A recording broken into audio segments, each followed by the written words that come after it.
Федератсияи футболи Тоҷикистон соли 2020-ро дар ҷумҳурии соли футзал эълон намуд. Ба ҳамин хотир ва барои муайян намудани тими мунтахаби ҷавонони то 19-солаи кишвар миёни бонувон аввалин мусобиқаи футзал баргузор гардид. Дар мусобиқаи ҷумҳуриявии футзал миёни бонувони то 19-сола дастаҳои Душанбе, Хатлон-2 ва шаҳру ноҳияи Тобеи ҷумҳурӣ иштирок намуданд. Бозиҳо дар толори хадамоти алоқа баргузор гардид. Рақобатҳо миёни дастаҳо ба таври даврӣ сурат гирифт.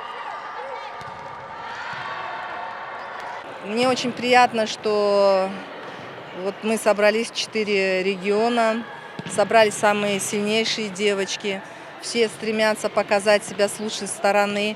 У всех большое стремление и желание попасть в сборную Таджикистана, чтобы защищать нашу честь республики. И очень приятно, что вот эта организация на высшем уровне, все доброжелательно проходит, все проходит так, как должно это быть. дар ин мусобиқа дастаи бонувони шаҳри Душанбе зери роҳбарии мураббии шинохта Зебо Гасимова бар кулли рақибони худ дастболо гардиданд ва барандаи нишонҳои тилло шуданд.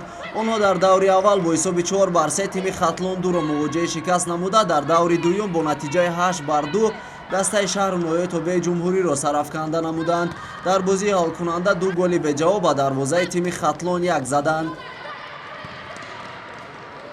пас аз анҷоми бозиҳо дар як фазои тантанавӣ маросими ҷоизасупорӣ баргузор гардид. ба дастаи Хатлон 1 нишонҳои биринҷӣ супурда шуд. тими шаҳру ноҳияи Тобеи ҷумҳурӣ медалҳои нуқраро моли худ намуданд. дастаи Душанбе ҷом ва медалҳои тиллоро моли худ сохтанд. ёдовар мешавем ки аз 23 то 29 моҳи январ дар шаҳри Душанбе чемпионати Ассотсиатсияи футболи Осиёи марказӣ миёни бонувони то 19-сола оид ба футзал доир мегардад. бонувони тоҷик дар ин чорабинии қоравӣ бо тимҳои Эрон, Узбекистон, Қирғизистон, Туркманистон ва Афғонистон нерӯ месанҷанд. В этом турнире у нас было 3 соперника. Регар Тадаз, Курган-Чебе-2, Курган-Чебе-1. Всех 3 соперников мы победили.